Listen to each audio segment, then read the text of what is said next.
What is up, Tasty Seeders? This is I think it's our 4th show, and we are going to get into week 11 right away. I want to talk to you guys. A lot of you are watching. We got 26 views. Who the hell is watching this besides the people in our league? So good for us. I recommend not watching the video and just listening to it, you know, on your way to work or whatever, just as a regular podcast. That's the way that I'm saying you should do it. Before we break into week 11, I want to talk a little bit about our local team here, the LA Rams.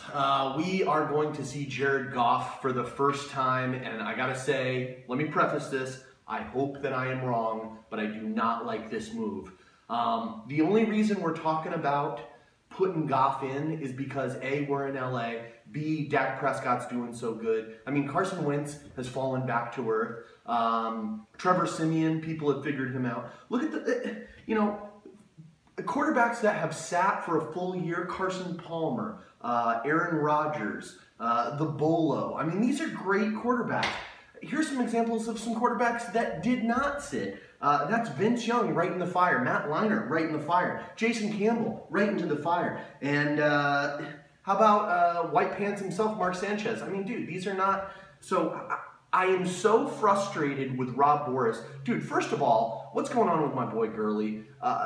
Jared Goff is not the answer. You used to be an offensive line coach, and he can't get into a frickin' hole to save his life. So I'm very frustrated. I hope I'm wrong. God bless you, Jared Goff, but I don't think this is the right thing to do. Plus, dude, it's a case study.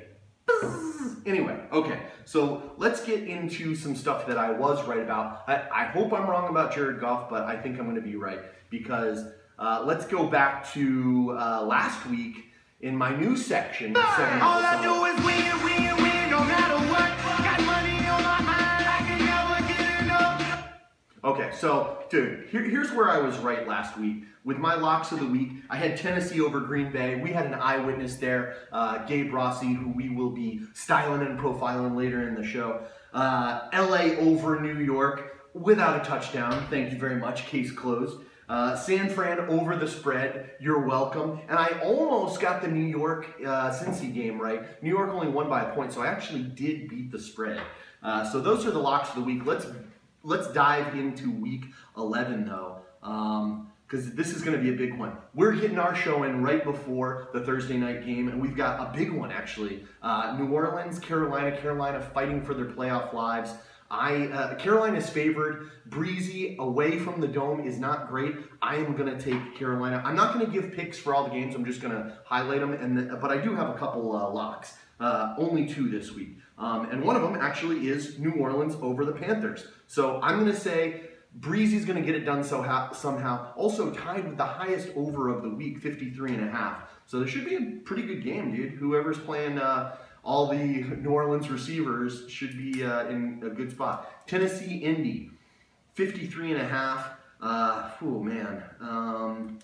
Indy, dude, what's going on? And how are you involved in the highest over of the week if you suck so bad? But maybe off of the bye, they're thinking things are going to shape up. Jacksonville, Detroit. I'll give it up, dude.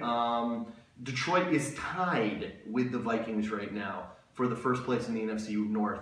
I think they're the real deal. They're obviously going to beat Jacksonville, favored by 6.5. Tampa Bay, Kansas City, 44.5. I was thinking about playing Alex Smith this week, but I had to go to the Kaepernick. And I will say that Kansas City will win that game. Chicago versus the New York Giants. Giants favored by 6. I'm going to have to say that the Bears are going to, dude, the Bears have, I don't know what's going on with them. I thought that they were a little bit tougher than their record suggests, but I am going to say that they are going to beat that 6-point spread, even though it's in New York. Arizona at Minnesota. So I guess Arizona's coming back to what we thought they were, and Minnesota, I think they've lost 3 in a row. So, you know, Sammy Biscuits, dude, just give it up. It's a pick 'em right now. Over-under is 41.5. I'm going to say Arizona's going to go into that brand new spanking dome and beat the crap out of them. Buffalo, Cincinnati. Buffalo is also in a possible playoff picture, so I'm going to say that Buffalo is going to go into Cincy and beat that 4-point spread. Baltimore, Dallas. Oh, by the way, I want to make sure that I don't. I got a good other lock of the week. So my first lock of the week is New Orleans over the Panthers with the spread. We've got Buffalo, Cincinnati. That's where we were. Baltimore goes into Dallas. I think this is going to be a tough game. Dallas favored by 7. Tony Romo, dude, tearful goodbye, but Jarrett says that it's not goodbye. We'll see about that. And I'm going to say that Baltimore is going to beat the spread, dude. That game's going to be closer than a touchdown.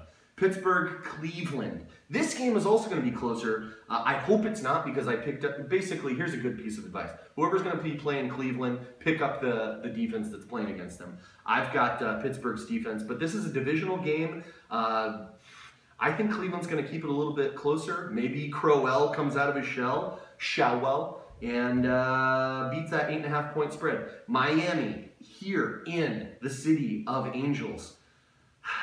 Dude, I guess Miami's good again. Tannehill's like, I gotta have as hot a throw as my wifey. And so I'm gonna say, that's a pickup, by the way. Also 2 good defenses that you can play this week. But I'm gonna say that LA's gonna come on top. Jared Goff might mix it up just enough to get Gurley involved. And I also have Christmas Comes Early presents for y'all. And that involves the LA Rams.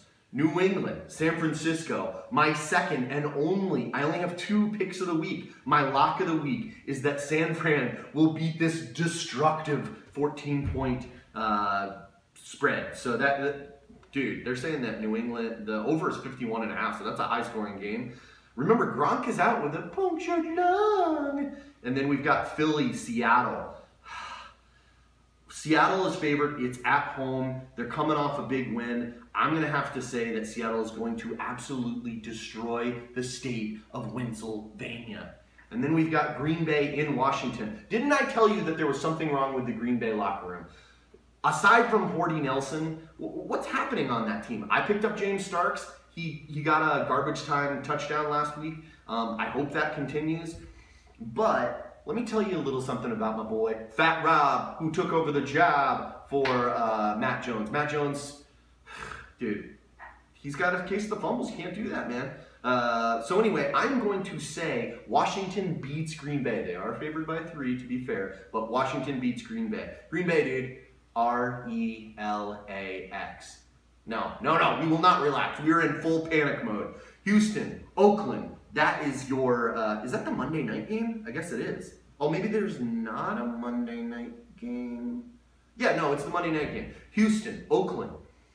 Brock Osweiler, guess what? You're not good at football. Derek Carr, they're only favored by 3.5 at home, but I think they're going to smoke them, dude. Unless Lamar Miller, or, by the way, one of our first place teams, I think it's the Cream Pies, DeAndre Hopkins, your first round. What do you do with this guy? I don't know. I don't have any advice for you. But that is whipping it around the league. And you can take those 2 picks to the bank. Now let's get into the more important league and whip it around.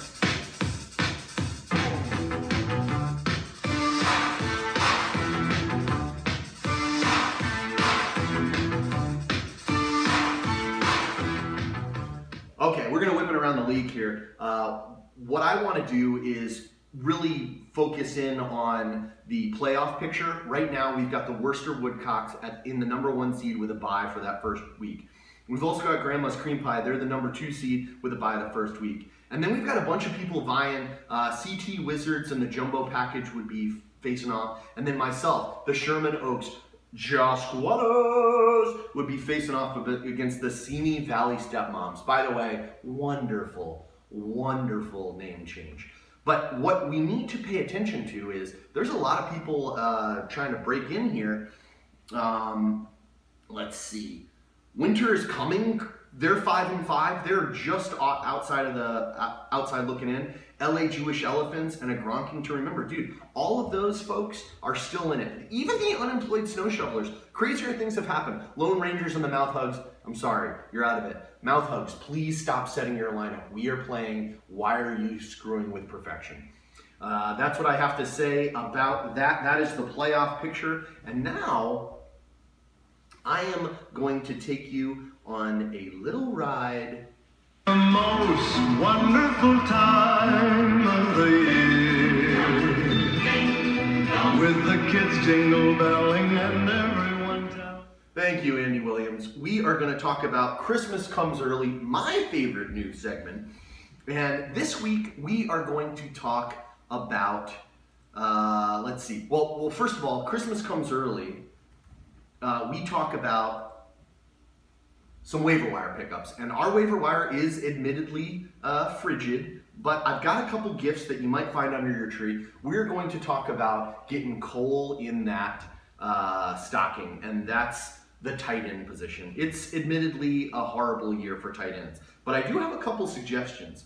If you didn't pick up Vernon Davis off the waiver wire, oh wait, I did that. He's had a touchdown in the last 2 games. But if you need somebody to plug in, Jesse James, dude, I know he only scored like 1.5 points last week, but they are playing the Browns. So never forget that. Secondly, Gary Barnidge. I know he is a Brown, but he's due, man. He's due. And then finally, a guy that I really think that you should, if you really need a tight end and you're hard up, he's down the line in ESPN, but I don't believe these rankings. Will Tye. Let's talk about Will Tye, dude. He scored 5.8 points last week, and Eli's got a little something for him, so keep an eye out for him. Whoa! Scary ghost. Okay.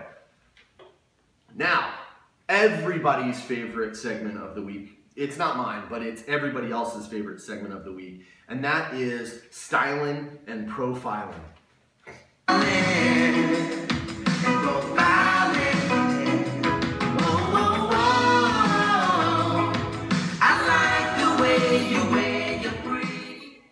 I really do like the way you wear your pretty hair. Who are we talking about this week? We are talking about the jumbo package. And before we get into that, I want to talk about, I made a little dig to Gabe last week, or the week before, about being a paper team. But let me explain myself. Gabe's team has only scored 983 points. Going down the list, he would actually be right before the LA Jewish Elephant. So 1, 2, 3, 4, 5, 6, 7.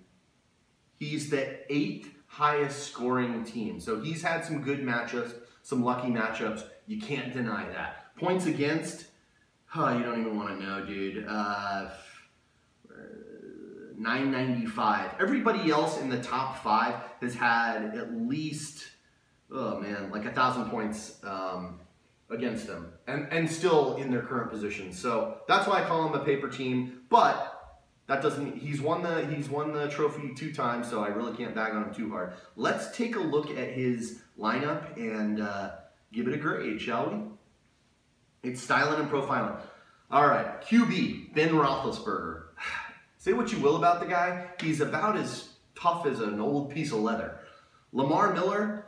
Not the season that we thought he was going to have, but let's take a look at the last couple weeks for this guy. I mean, he had 8.3 last week. Then the week before that, he had the bye. The week before that, he had 12 points. The week before that, he had 7.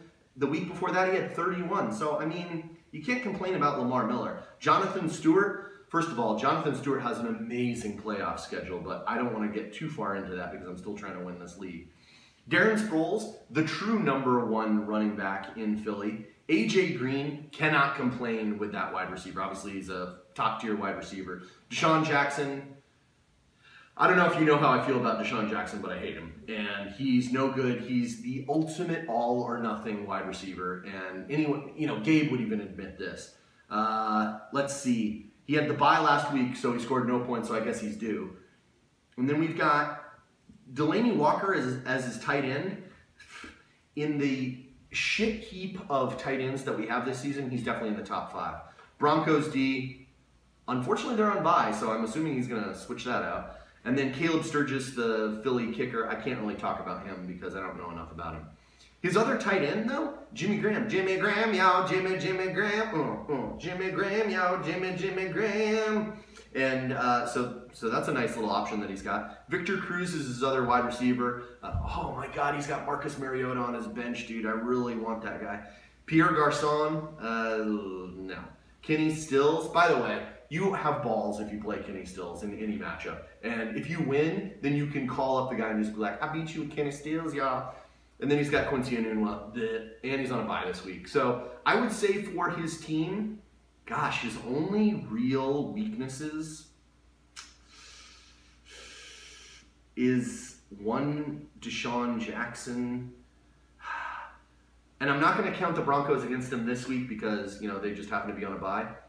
By the way, the teams that are on bye this week, Atlanta, Denver, Jets, and the Bolo, that's really hurting my team, so I hope to God. Nikki, just, will you switch around your team so that we don't have to worry about this? But the grade for this team, I'm giving him an A-, the highest grade that there has thus far been.